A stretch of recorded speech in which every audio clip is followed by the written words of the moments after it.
اعوذ باللہ من الشیطان الرجیم بسم اللہ الرحمن الرحیم۔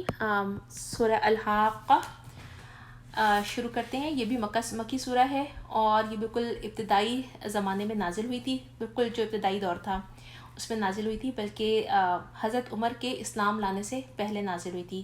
تو حضرت عمر کی اپنی ہی ایک اس سے روایت ہے کہ اسلام لانے سے پہلے ایک روز میں رسول اللہ صلی اللہ علیہ وسلم کو ستانے کے لیے گھر سے نکلا، مگر آپ مجھ سے پہلے مسجد حرام میں داخل ہو چکے تھے۔ میں پہنچا تو آپ نماز میں سورہ الحاقہ پڑھ رہے تھے اور میں آپ صلی اللہ علیہ وسلم کے پیچھے کھڑا ہو گیا اور سننے لگا۔ قرآن کی شان کلام پر میں حیران ہو رہا تھا اور میرے دل میں یکا خیال آیا کہ یہ شخص ضرور شاعر ہے جیسا کہ قریش کہتے ہیں۔ تو فوراً ہی جو ہے ان کی اس سورہ میں آیت ہے وہ نازل ہوئیں جو نبی صلی اللہ علیہ وسلم کی زبان سے ادا ہوئے الفاظ کہ یہ ایک رسول کریم کا قول ہے، کسی شاعر کا قول نہیں۔ تو پھر کہتے ہیں کہ میرے دل میں خیال آیا کہ اگر یہ شاعر نہیں تو پھر کاہن ہے۔ تو اسی وقت ان کی زبان مبارک پہ یہ الفاظ جاری تھے کہ نہ ہی یہ کسی کاہن کا قول ہے، تم لوگ کم ہی غور کرتے ہو، یہ تو رب العالمین کی طرف سے نازل ہوا ہے۔ تو حضرت عمر کہتے ہیں کہ اس وقت یہ جو کلام تھا یہ سن کر اسلام میرے دل میں اتر گیا تھا، لیکن انہوں نے اسلام قبول کیا نہیں تھا، ایک مدت تک کوئی ایمان نہیں لے کر آئے، اور لیکن ایسا ہوتا تھا کہ وقتاً فوقتاً وہ کہتے ہیں کہ اسلام سے جو متعلق باتیں پتہ چلتی جاتی تھیں تو وہ ان سے متاثر ہوتے گئے تھے، یہاں تک کہ جو آخری جو تھا جو ضرب لگی ان کے دل کے اوپر وہ ان کی بہن کے گھر لگی تھی، اور پھر وہاں انہوں نے ان کو اپنے منزل مقصود تک پہنچا دیا۔ شروع اللہ کے نام سے جو بے انتہا مہربان اور نہایت رحم کرنے والا ہے۔ الحاقہ ملحاقہ وما ادراک ملحاقہ، ہونی شدنی، اس کو یہ نا الحاقہ جو ہے وہ قیامت کا ایک نام بھی ہے، اور اس کو کچھ ترجمہ کرنے والوں نے کہا ہے ہونی شدنی یعنی ہو جانے والی بات جو ہو جائے گی، یا اس کو ہم یوں بھی کہہ سکتے ہیں کہ حق ہو جانے والی بات۔ کیا ہے وہ حق ہو جانے والی بات، اور تم کیا جانو کہ کیا ہے وہ ہو جانے والی بات۔ سمود اور عاد نے اس اچانک ٹوٹ پڑنے والی آفت کو جھٹلایا تو سمود ایک سخت حادثے میں ہلاک کر دیے گئے، اور عاد ایک بڑی شدید طوفانی آندھی سے تباہ کر دیے گئے۔ اللہ تعالیٰ نے اس کو مسلسل 7 رات اور 8 دن پر مسلط کیا، اور تم وہاں ہوتے تو دیکھتے کہ وہ وہاں اس طرح سے پچھیڑے پڑے ہیں کہ جیسے کھجور کے بوسیدہ تنے ہوں۔ کیا ان میں سے کوئی تمہیں باقی بچا نظر آتا ہے؟ یہ یاد رکھیے گا کہ جو عاد اور سمودی قوم تھی نا، یہ بہت ہی زیادہ طاقتور تھی اور بہت قداور تھی، بہت اونچے لمبے عظیم جثے والے لوگ ہوا کرتے تھے، اور بہت ہی زیادہ ٹیکنالوجی اور ہر چیز میں بہت ترقی یافتہ تھے۔ تو اللہ تعالیٰ کہہ رہے ہیں کہ ہوا نے ان کو ایسے پچھاڑ کر پھینکا، یعنی اٹھا کے نیچے پٹخا، کہ سوچیں کہ یعنی حالت ان کی یہ تھی کہ جیسے انسان کا دماغ کہتے ہیں نا کہ سر پھٹ کے بھی دماغ الگ ہو گیا ہو۔ تو اللہ تعالیٰ نے ان کا کیا انجام کیا، اور اسی خطائے عظیم کا ارتکاب فرعون اور اس سے پہلے کے لوگ اور تلپٹ ہو جانے والی بستیوں نے کیا تھا۔ ان سب نے اپنے رب کے رسول کی بات نہ مانی تھی تو ان کو بڑی سختی کے ساتھ پکڑا۔ جب پانی کا طوفان حد سے گزر گیا اور ہم نے تم کو کشتی میں سوار کر دیا تاکہ اس واقعے کو تمہارے لیے ایک سبق آموز یادگار بنا دیں، اور یاد رکھنے والے کان اس کی یاد محفوظ کر لیں۔ یہ تمام واقعات جو تھے نا وہ اللہ تعالیٰ نے اپنی تذکیر کرائی ہے، بے ایام اللہ، کہ اللہ کے ایام کے ساتھ یہ تمام واقعات جو گزر چکے ہیں ان کو یاد کرو اور پھر سبق حاصل کرو اور اللہ کے ساتھ اپنا تعلق جوڑو، کیونکہ اگر آج تم نہیں قبول کرو گے، تم بھی وہی حرکتیں کرو گے جو اس سے پہلے کی قومیں کر چکی تھیں، تو جیسے اللہ تعالیٰ ان قوموں کا تباہ کر دیا تھا، تو آج اے قریش، اے مشرکین مکہ، تم لوگوں کا بھی حال ان سے کچھ مختلف نہیں ہونے والا۔ اور خالی ان کے لیے نہیں، آج ہمارے لیے بھی یہی بات ہے۔ آج ہم سمجھتے ہیں کہ دنیا کی ترقی یافتہ قوم ہم بن چکے ہوئے ہیں، ہمارے پاس دنیا کی جدید ٹیکنالوجی ہے، ہم چاند تو کیا خلا تک پہنچ گئے ہیں، مریخ پر جا کر رہنے کی تیاریاں کر رہے ہیں، ہم کہیں تک بھی سورہ رحمان نے پڑھا تھا نا کہ تم بھاگ سکتے تو بھاگ کر دکھاؤ، کہاں تک بھاگ کر جاؤ گے۔ ہم اللہ تعالیٰ کی پکڑ سے، ہم ان حدود سے کہیں سے بھی نکل کے جانا چاہیں نا، ہم نکل کے جا نہیں سکتے۔ ہر جگہ پر اللہ کی پکڑ پہنچ جائے گی انسان کو، جو انسان اللہ تعالیٰ کو اور اس کے کلام کو اور اس کی کتاب کو اور اس کے دین کو نہیں مانے گا، اللہ کی پکڑ ان لوگوں سے مختلف نہیں ہوگی جو اس سے پہلے جھٹلا چکے ہوئے ہیں۔ اللہ ہمیں بہترین توفیق دے۔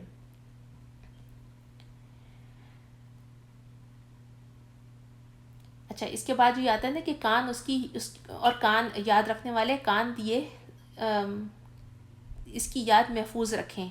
تو یہ یاد رکھیے گا جو کان ہوتے ہیں نا ان سے ہم سن کر اپنی عقل میں اپنے دل کے اندر وہ بات محفوظ کرتے ہیں، اور پھر جو زبان ہوتی ہے نا اس سے ہم آگے پہنچاتے ہیں. تو یاد رکھیے گا کہ ہمارے ان کانوں کا بہت زیادہ بڑا مقصد ہے. تو اب اس بات کو جب ہم پڑھیں گے نا بار بار، جب بھی کانوں کی بات آئے گی تو ہمیں یہ بات ریمائنڈ کرائے گی کہ یہ کان جو ہیں وہ اللہ تعالیٰ نے مجھے دیے تھے کہ میں اللہ کی بات کو سنوں اور اپنے دل کے اندر اور اپنے دماغ کے اندر اس کو پیوست کر دوں، اس کو اپنے عمل میں لے کر آؤں. پھر زبان اس لیے دی تھی کہ اس کو میں آگے لوگوں تک اس بات کو پہنچاؤں. تو یہ ہمیں اللہ تعالیٰ کی جو دی ہوئی نعمتیں ہیں نا ان کے مقاصد میں سے ایک مقصد ہے. تو اللہ ہمیں اپنی نعمتوں کا بہترین حق ادا کرنے والا بنائے. پھر جب ایک دفعہ سور میں پھونک مار دی جائے گی اور زمین اور پہاڑوں کو اکٹھا کر کے ایک ہی چوٹ میں ریزہ ریزہ کر دیا جائے گا. اس روز ہونے والا واقعہ پیش آ جائے گا. اس دن آسمان پھٹے گا اور اس کی بندش ڈھیلی پڑ جائے گی. فرشتے اس کے اطراف و جوانب میں ہوں گے اور 8 فرشتے اس روز تیرے رب کا عرش اپنے اوپر اٹھائے ہوں گے. وہ دن ہوگا جب تم لوگ پیش کیے جاؤ گے اور تمہارا کوئی راز چھپا نہ رہے گا. اے اللہ ہمیں اس دن کامیابی کے ساتھ اٹھانا اپنے پاس. یہ قیامت کا نقشہ کھینچا ہے کہ قیامت جب آئے گی، جب سور پھونکا جائے گا تو زمین اور آسمان جو ہیں وہ کس طرح سے ریزہ ریزہ ہو جائیں گے اور اس وقت کیا حالات ہوں گے. اور جو اس وقت کہا ہے نا کہ 8 فرشتے، تو یہ ان آیات متشابہات میں ہے جس کا متعین کرنا ہمارے لیے مشکل ہے کہ عرش کیا ہے، یا جو قیامت کے روز جو 8 فرشتے اٹھائے ہوئے ہوں گے اس وقت کی کیفیت کیا ہوگی. بس ہمیں صرف اتنا بات یاد رکھنی ہے کہ جس دن کوئی سایہ نہ ہوگا، قیامت وہ دن ہوگا جس دن کوئی سایہ نہ ہوگا. اگر سایہ ہوگا تو صرف اور صرف رب کے عرش کا سایہ ہوگا. اور رب کے عرش کے سائے تلے جو 7 کیٹیگریز بتائی ہیں نا اللہ تعالیٰ کے نبی صلی اللہ علیہ وسلم نے، اللہ تعالیٰ ہمیں ان میں سے اللہ تعالیٰ سب میں شامل کرے. ہمارے اندر وہ سارے خصوصیات ہوں، لیکن اگر وہ ساری نہ بھی ہوں، کوئی بھی ایک ہو، تو اللہ ضرور اپنے عرش کے سائے تلے رکھیں گے. تو اللہ ہمیں ان میں شامل کرے جو اللہ تعالیٰ جن کو اس دن کی سختی سے بچا کر اپنے عرش کے سائے تلے رکھیں گے. اور جو 7 قسمیں تھیں نا اس کے ساتھ ایک اور قسم جب آئی تھی نظر میں، وہ یہ تھی کہ جو تنگ دست کو مہلت دیتا ہے، یا یہ کہ جو قرض کو معاف کر دیتا ہے، ان کو بھی اللہ تعالیٰ اپنے عرش کے سائے تلے رکھیں گے. تو اللہ تعالیٰ ہمیں اپنے عرش کے سائے تلے اس دن جگہ دے جس دن کوئی سایہ نہ ہوگا. اس دن جس کا اعمال نامہ اس کے سیدھے ہاتھ میں دیا جائے گا وہ کہے گا، لو دیکھو پڑھو میرا نامہ اعمال. میں سمجھتا تھا کہ مجھے ضرور اپنا حساب ملنے والا ہے. بس وہ دل پسند عیش میں ہوگا، عالی مقام جنت میں ہوگا جس کے پھلوں کے گچھے جھکے پڑے ہوں گے. ایسے لوگوں سے کہا جائے گا مزے سے کھاؤ پیو اپنے ان اعمال کے بدلے میں جو تم نے گزرے ہوئے دنوں میں کیے ہیں. اور جس کا نامہ اعمال اس کے بائیں ہاتھ میں دیا جائے گا اور وہ کہے گا کہ کاش میرا نامہ اعمال مجھے نہ دیا گیا ہوتا. میں نہ جانتا تھا کہ میرا حساب کیا ہے. کاش میری وہی موت جو دنیا میں آئی تھی فیصلہ کن ہوتی. آج میرا مال میرے کچھ کام نہ آیا، میرا سارا اقتدار ختم ہو گیا. حکم ہوگا پکڑو اسے اور اس کی گردن میں توق ڈال دو، پھر اسے جہنم میں جھونک دو، پھر اس کو 70 ہاتھ لمبی زنجیر میں جکڑ دو. اللہ ہمیں بھی ہمارا نامہ اعمال سیدھے ہاتھ میں دینا پروردگار، اور ہمیں ان لوگوں میں شامل نہ کرنا جن کو آپ پیچھے سے ان کے الٹے ہاتھ میں نامہ اعمال دیں گے. پھر اللہ تعالیٰ کہہ رہے ہیں کہ ان کے قصور کیا تھے کہ یہ جو جہنم میں جا رہے ہیں یہ نہ اللہ بزرگ کو پڑھتا تو ایمان لاتا تھا اور نہ ہی مسکین کو کھانا کھلانے کی ترغیب دیتا تھا. دیکھیں بار بار ہم جو جنتیوں میں جانے والے کام پڑھتے ہیں نا تو اس میں آتا ہے کھانا کھلانا، مسکین کو کھانا کھلانا. یہ کھانا کھلانا افضل کاموں میں سے ایک کام ہے. اور پھر جب ہم پڑھتے ہیں جہنمیوں میں جانے والے کی بات تو اس میں نماز کے ساتھ ساتھ ہمیں دوسری بات کیا ملتی ہے کہ وہ مسکین کو کھانا نہیں کھلاتا تھا. تو سوچے کہ کھانا کھلانا کتنا بڑا اجر و ثواب کا کام ہے، اور ہم نے اس کے بارے میں کیا سوچا ہے اور آئندہ ہمارا کیا لائے عمل ہونا چاہیے اس کے بارے میں. لہٰذا آج نہ یہاں اس کا کوئی یار غم خوار ہے اور نہ زخموں کے دھوؤں کے سوا اس کے لیے کوئی کھانا. جسے خطاکاروں کے سوا کوئی نہیں کھاتا. بس نہیں، میں قسم کھاتا ہوں ان چیزوں کو بھی جو تم دیکھتے ہو اور ان کی بھی جنہیں تم نہیں دیکھتے. یہ ایک رسول کریم کا قول ہے، کسی شاعر کا قول نہیں. تم لوگ کم ہی ایمان لاتے ہو، اور نہ ہی یہ کسی کاہن کا قول ہے. تم لوگ کم ہی غور و فکر کرتے ہو. یہ رب العالمین کی طرف سے نازل ہوا ہے، اور اس نبی نے خود گھڑ کر کوئی بات ہماری طرف سے منسوب کی ہوتی تو ہم اس کا دایاں ہاتھ پکڑ لیتے اور اس کی رگ گردن کاٹ ڈالتے. پھر تم میں سے کوئی ہمیں اس کام سے روکنے والا نہ ہوتا. در حقیقت یہ پرہیزگاروں کے لیے نصیحت ہے. اے اللہ اس قرآن کو ہمارے لیے بھی نصیحت بنا دیجیے. اے اللہ اس پر ہمیں عمل کروا دیجیے. ہم جانتے ہیں کہ تم میں سے کچھ لوگ جھٹلانے والے ہیں. ایسے کافروں کے لیے یہ موجب حسرت ہے. یہ بالکل یقینی حق ہے. پس اے نبی اپنے رب عظیم کے نام کی تسبیح کرو. سبحان اللہ و بحمدہ سبحان اللہ العظیم. یعنی کیا مطلب ہوا کہ یہ قرآن یا تو پرہیزگاروں کے لیے، ان لوگوں کے لیے جس نے اس قرآن کو پڑھا، سمجھا اور اس کا حق ادا کیا، ان کے حق میں گواہی دے گا، اور یا اس کے خلاف گواہی دے گا. تو ہم نے دیکھنا ہے کہ اس قرآن کو ہم پڑھ رہے ہیں. اب یہ قرآن جو ہے وہ ہمارے حق میں گواہی دینے والا ہوگا، یا قرآن اللہ نہ کرے ہمارے خلاف ہوگا. اور بہت سارے جو لوگ ہوتے ہیں ان سے کبھی بات ہونا تو وہ ان کا ریئیکشن اس بات کیا ہوتا ہے کہ وہ کہتے ہیں ہم پڑھتے ہی نہیں قرآن، نہ پڑھیں گے نہ پوچھا جائے گا، نہ یہ ہمارے خلاف ہوگا. تو میری بہنوں یہ بھی ہماری اس کا حل نہیں ہے، اس لیے کہ قرآن نازل ہو چکا ہوا ہے. میرے لیے، آپ کے لیے، ہم سب کے لیے نازل ہوا ہے. ہم اس کو پڑھیں یا نہ پڑھیں، نہ پڑھنا تو اور بھی زیادہ باعث حسرت ہوگا کہ ہم نے کوشش بھی نہیں کی تھی اس کو سمجھنے کی اور اس پر عمل کرنے کی. تو اللہ تعالیٰ کی سے دعا کرتے ہیں کہ اللہ تعالیٰ نے جس طرح سے ہم کو اس وقت دور قرآن میں قرآن کے ساتھ جوڑا ہے، ہمیں پورا سال اسی طرح قرآن سے جوڑ دے. ہم قرآن کو سمجھنے والے ہوں، قرآن پر عمل کرنے والے ہوں، اور اس کو سمجھنے کے لیے کوشش کرنے والے ہوں. بلکہ یہ بھی دیکھنا ہے کہ اس قرآن درس قرآن کے بعد، اس دور قرآن کے بعد جو ہمارے جہاں جہاں پر بھی جو کلاسز آفر ہو رہی ہوتی ہیں قرآن کے سلسلے میں، جس کو آپ آسانی کے ساتھ اور مستقل مزاجی کے ساتھ اپنا سکیں، ان کو جوائن کر لیجئے. اس لیے کہ جب تک ہم قرآن کے ساتھ جوائن رہتے ہیں، جب تک یہ قرآن ہمیں بار بار یاد دہانی کراتا رہتا ہے، ہم ایسی صحبت میں بیٹھتے ہیں تو ہمارے اعمال کی اصلاح ہوتی چلی جاتی ہے. لیکن اگر ہم ان چیزوں کو چھوڑ دیتے ہیں تو ہم انسان ہیں، ہم بھول جانے والے مخلوق ہیں، ہم بھول جاتے ہیں. اور جب بھول جاتے ہیں اور یاد دہانی نہیں ہوتی ہے تو سوچ لیں پھر شیطان کس طرح سے انسان کے اوپر حاوی ہوتا ہے اور کس طرح سے وہ اللہ کے راستے سے ہٹا کے دوسری طرف لگاتا ہے. اللہ تعالیٰ اس قرآن کو ہمارے لیے، ہمارے حق میں حجت بنا دے. بسم اللہ الرحمن الرحیم. سورہ معارج. اللہ کے نام سے شروع کرتی ہوں جو بے انتہا مہربان اور نہایت رحم کرنے والا ہے. یہ بھی مکی صورت ہے.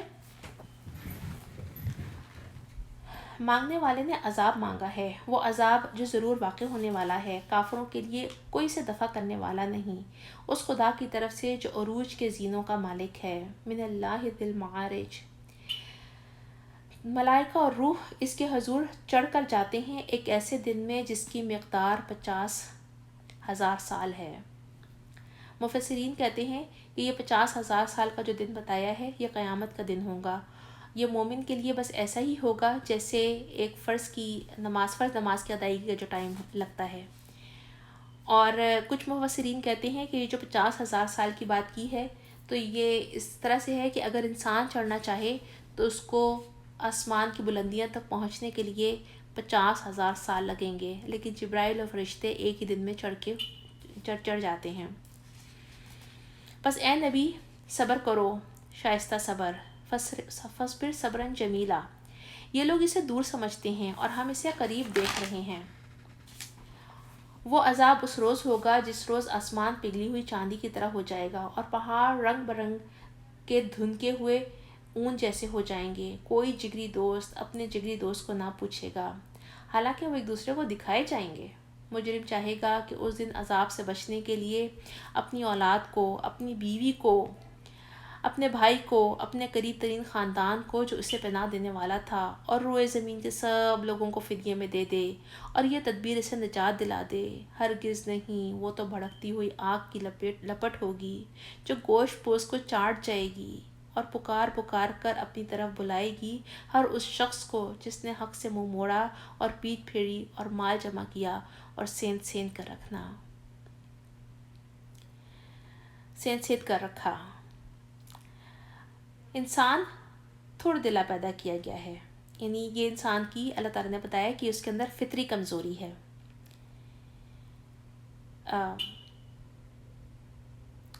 جب اس پر مصیبت آتی ہے تو گھبرا اٹھتا ہے. یہاں پر جو لفظ استعمال ہوا ہے نا وہ ہے جزوعہ.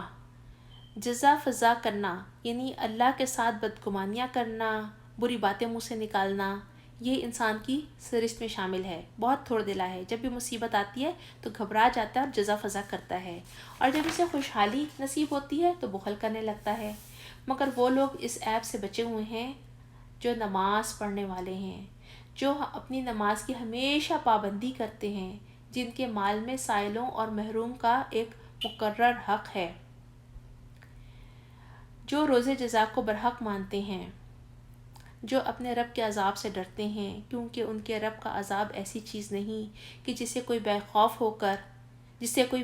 ہو، اور جو اپنی شرمگاہوں کی حفاظت کرتے ہیں بجز اپنی بیوی یا اپنی مملوکہ عورتوں کے، جن سے محفوظ نہ رکھنے پر ان پر کوئی ملامت نہیں، البتہ جو اس کے علاوہ کچھ اور چاہیں وہی حد سے تجاوز کرنے والے ہیں. لیکن یہاں پر جو خصوصیات دی ہیں اللہ تعالیٰ کے ان بندوں کی جو اللہ تعالیٰ سے اور اس کے عذاب سے بے خوف نہیں ہیں، اور ان میں جو بات کہی ہے نا کہ جن کے مال میں سائل اور محروم کا حق مقرر ہے، تو اللہ تعالیٰ کے نبی صلی اللہ علیہ وسلم نے جو افضل اعمال بتائے ہیں احادیث سے جو ہمیں پتہ چلتا ہے، ان میں نمبر 1 اپنے بھائی کو خوش کرنا افضل اعمال میں سے ہے.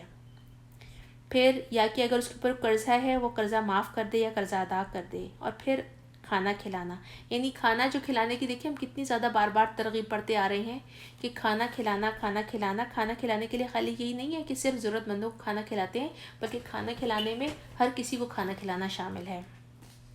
اس میں ہم اسراف کرنے والے نہ ہوں، لیکن خلوص کے ساتھ اور اللہ کی رضا کے ساتھ جو کھانا کھلایا جائے گا اللہ تعالیٰ کے پاس قیامت کے دن لکھ لیا جائے گا. اللہ تعالیٰ اس کھانے کی قدر کرتے ہیں اور اس کو بڑھاتے ہیں. اللہ تعالیٰ ہم ان لوگوں میں شامل کرے جن کے اندر یہ خصوصیات ہیں. پھر وہ کون ہے جو اپنی امانتوں کی حفاظت اور اپنے عہد کا پاس کرتے ہیں. عہد اللہ سے بھی کیا ہوا عہد اور انسانوں کے ساتھ بھی کیا ہوا عہد، دونوں کا پاس کرتے ہیں. جو اپنی گواہیوں میں راست بازی پر قائم رہتے ہیں. پھر اگین کیا کہتے ہیں، جو اپنی نماز کی حفاظت کرتے ہیں، یہ لوگ عزت کے ساتھ جنت کے باغوں میں رہیں گے. بس اے نبی کیا بات ہے، یہ منکرین دائیں اور بائیں سے گروہ تمہاری طرف دوڑے چلے آ رہے ہیں. کیا ان میں سے ہر ایک یہ لالچ رکھتا ہے کہ وہ نعمت بھری جنت میں داخل کر دیا جائے؟ ہرگز نہیں. ہم نے جس چیز سے ان کو پیدا کیا یہ اسے خود جانتے ہیں. بس نہیں، میں قسم کھاتا ہوں مشرقوں اور مغربوں کے مالک کی، ہم اس پر قادر ہیں کہ ان کی جگہ ان سے بہتر لوگ لے آئیں، اور ہم سے کوئی بازی لے جانے والا نہیں. لہٰذا انہیں اپنی بیہودہ باتوں اور اپنے کھیل میں ہی پڑا رہنے دو، یہاں تک کہ وہ اپنے اس دن کو پہنچ جائیں جن کا ان سے وعدہ کیا جا رہا ہے، جب یہ اپنی قبروں سے نکل کر اس طرح دوڑے جا رہے ہوں گے جیسے اپنے بتوں کے استھانوں کی طرف دوڑ رہے ہیں. ان کی نگاہیں جھکی ہوئی ہوں گی، ذلت ان پر چھا رہی ہوگی.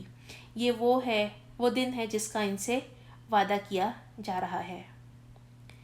اے اللہ ہمیں آخرت کے دن کی رسوائی سے بچانا پروردگار، ہماری تمام خطاؤں کو اور تمہارے گناہوں کو ڈھانک لینا پروردگار. ہمیں ان لوگوں میں شامل نہ کرنا جو اس دن جن کی نگاہیں جھکی ہوئی ہوں اور ذلت ان کے اوپر چھا رہی ہو. یا رب العالمین ہمیں معاف کر دیں. بسم اللہ الرحمن الرحیم. سورہ نوح یہ بھی مکی سورہ ہے. اللہ کے نام سے شروع کرتی ہوں جو بے انتہا مہربان اور نہایت رحم کرنے والا ہے. ہم نے نوح کو اس کی قوم کی طرف بھیجا اس ہدایت کے ساتھ کہ اپنی قوم کے لوگوں کو خبردار کر دے قبل اس کے کہ ان پر ایک دردناک عذاب آئے. اس نے کہا، اے میری قوم کے لوگوں، میں تمہارے لیے ایک صاف خبردار کرنے والا پیغمبر ہوں. تم کو آگاہ کرتا ہوں اللہ کی بندگی کرو. اللہ کی جو بندگی ہے نا، یہ انسانوں اور جنوں کی تخلیق کا مقصد ہے. اللہ کی خوشنودی حاصل کرنا، اللہ کی اطاعت، اللہ کی بندگی. ایک حدیث کے مفہوم سے پتہ چلتا ہے کہ اللہ کے نبی صلی اللہ علیہ وسلم نے کہا تھا کہ رحمان کی عبادت کرو، سلام کو عام کرو اور کھانا کھلاؤ، تم جنتوں میں داخل ہو جاؤ گے. اللہ تعالیٰ ہمیں اپنے رب کی بہترین بندگی کرنے والا بنا دے اور اس سے ڈرو اور میری اطاعت کرو. اللہ تمہارے گناہوں سے درگزر فرمائے گا اور تمہیں ایک وقت مقررہ تک باقی رکھے گا۔ حقیقت یہ ہے کہ اللہ کا مقرر کیا ہوا جب آ جاتا ہے تو پھر ٹالا نہیں جاتا۔ کاش تمہیں اس بات کا علم ہوتا۔ یہاں پہ جو اللہ تعالیٰ فرما رہے ہیں نا کہ اللہ کی بندگی کرو، اس سے ڈرو اور اللہ کے نبی کی اطاعت کرو، اللہ ہمارے گناہوں کو معاف کر دیں گے۔ تو اللہ کے جو ہمارے گناہ معاف کریں گے وہ حقوق اللہ کے بارے میں آ رہا ہے۔ اگر ہم نے حقوق العباد میں کوئی کمی کی ہے، حقوق العباد کا جو معاملہ ہے جب تک اس کے بندے معاف نہیں کریں گے وہ معاف نہیں ہوگا۔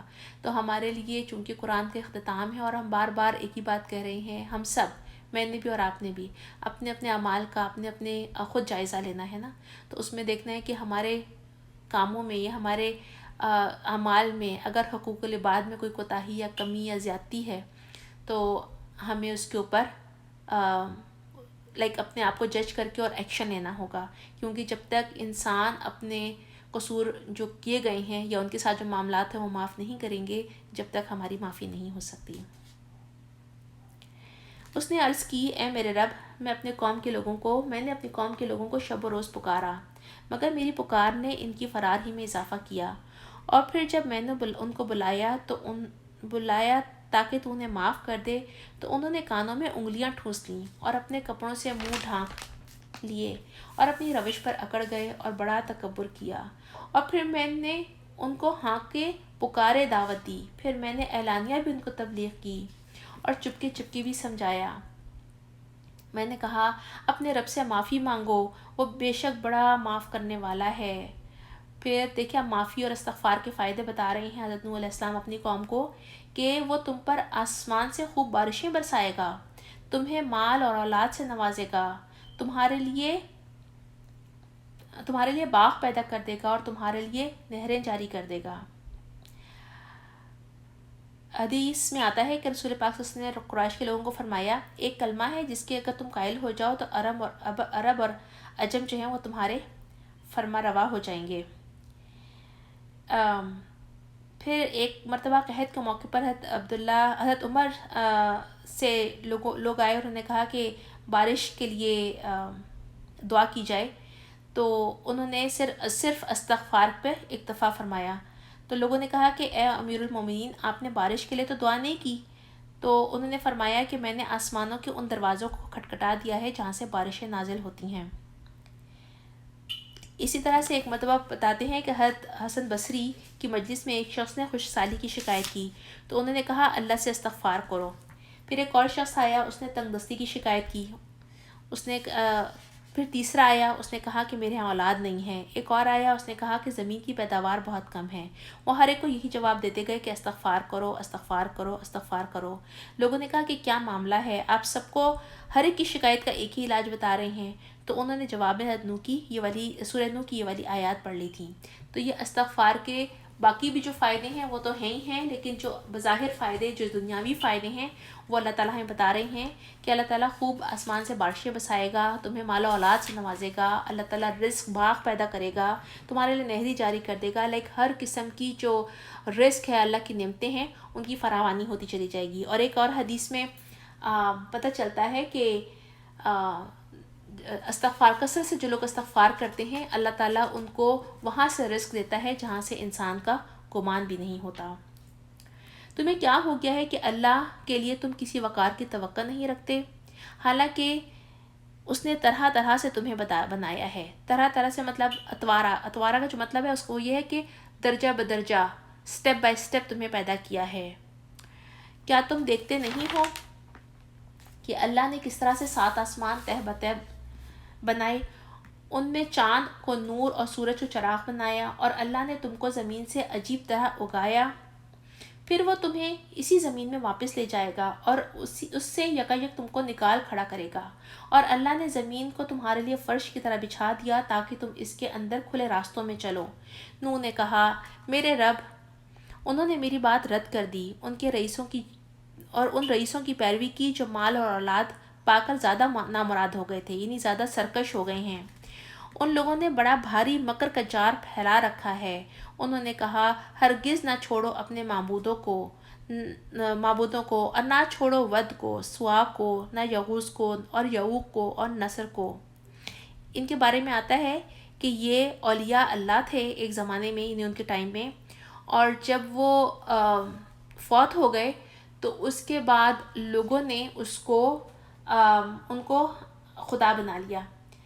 بالکل اسی طرح سے ہے جیسے ہم آج ان کے بارے میں وہاں دیکھتے ہیں.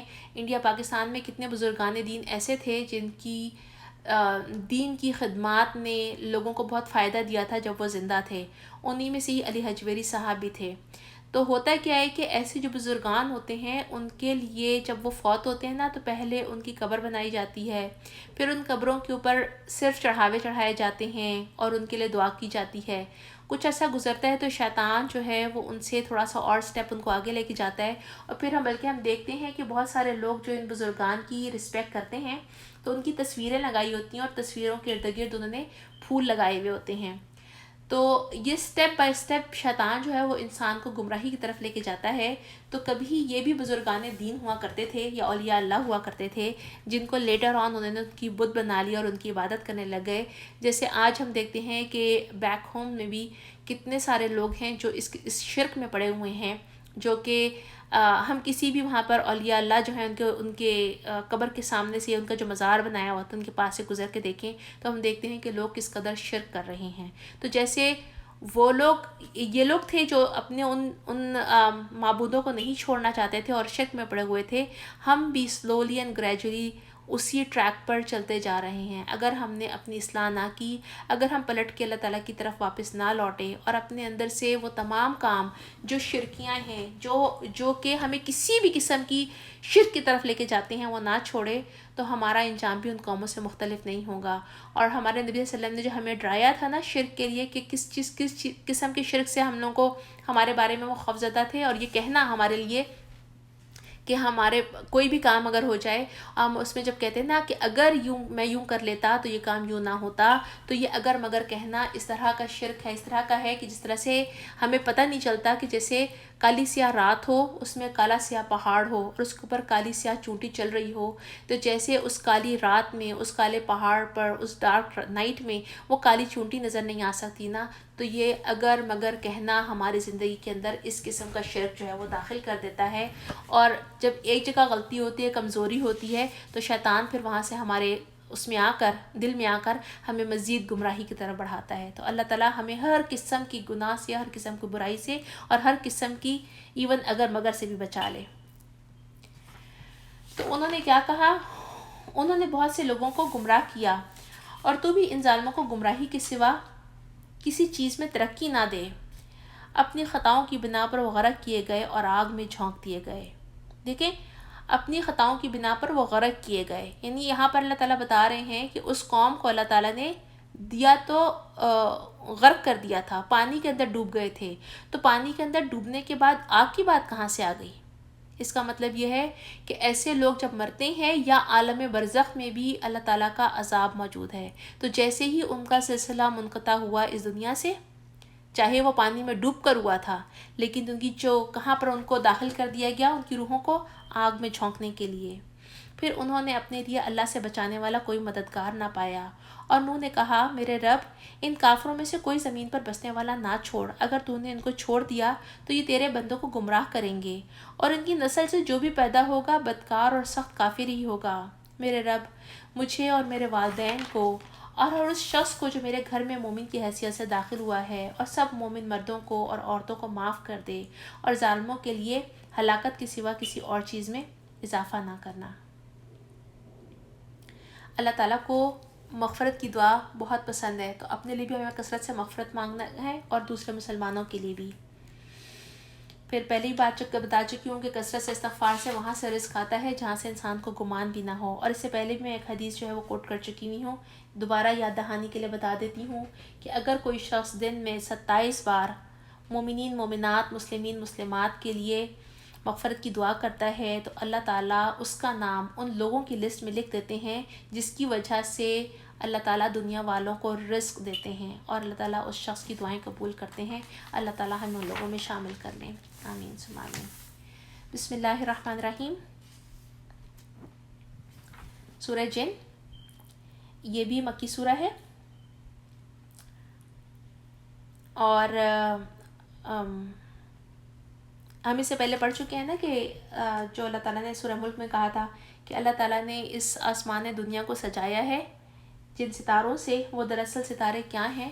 وہ آگ کے چراغ ہیں۔ اور کیا کام لیا جاتا ہے ان سے یہ کام لیا جاتا ہے کہ جو شیاطین اور جن جو ہیں وہ آسمان کی بلندیوں پر پہنچتے ہیں کہ وہاں سے کوئی وہ لے سکیں، سنگن لے سکیں، کوئی عالم بالا کی خبریں معلوم کر سکیں، تو وہ تمام جو چراغ ہیں یا جو ستارے ہیں ان کو شہاب ثاقب کہا جاتا ہے، جو کہ مارے جاتے ہیں ان کو، ان جنوں اور شیاطین کو دور بھگانے کے لیے۔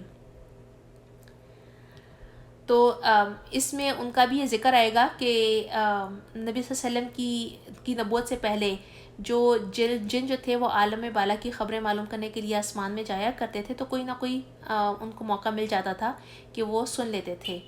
لیکن اس کے بعد انہوں نے دیکھا کہ یکا کچھ ایسا ہو گیا ہے کہ بہت سخت پہرے جو ہیں وہ نافذ ہو گئی ہیں، فرشتوں کی تعداد بھی زیادہ ہو گئی ہے اور شہابوں کی بارش بھی زیادہ ہو رہی ہے، اور ان کو وہاں کوئی ایسی جگہ ملتی نہیں ہے کہ جہاں پہ وہ ٹھہر کر وہاں کی کوئی سنگن لے سکیں۔